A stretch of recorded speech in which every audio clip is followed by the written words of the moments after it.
Siri, what's Chinese for I'm sorry?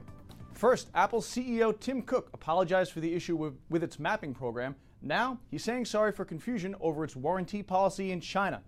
So this is the letter on Apple's China website, written in Chinese, and it follows more than 2 weeks of criticism in Chinese media. It explains how the company is revising warranties for its iPhone 4 and 4S in response to the complaints. Cook writes that he is aware that some consider Apple's attitude to be arrogant, inattentive, or even indifferent to consumer feedback. He adds that the company expresses its sincerest apologies for the misunderstanding. Apple is losing more ground to Google. The largest active shareholder in Apple is cutting its stake yet again, that being the Fidelity Contra Fund. Manager Will Danoff has lowered its position by 10% for the first 2 months of 2013. Still, the fund has more than 10 million shares of Apple stock. However, the reduction has dropped Apple into second place in terms of its share of the fund's net assets.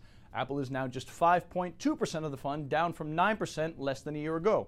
Google, now top dog at 5.8%, up from about 4% of June of last year. Apple stock is down about 2%, near $433 a share today. Google shares are up fractionally on an otherwise down day for the market. Google has also passed Apple in another way, a big way. Its Android operating system is taking first place in the U.S. smartphone market. Data from Kantar World Panel Comtech indicates Android's share of U.S. smartphone sales topped 51% in the 3 months ending in February. That's up nearly 6 percentage points from the same 3 months a year ago. Apple's iOS is down more than 3%, and looking down a little bit, Windows cracking the 4% mark. The numbers are good all around the world for Windows, but still a distant player moving in the right direction. Italy was particularly strong. It topped 13% of sales there. Kantar attributing the gains to the Nokia Lumia 920. Stock in Microsoft is off slightly today.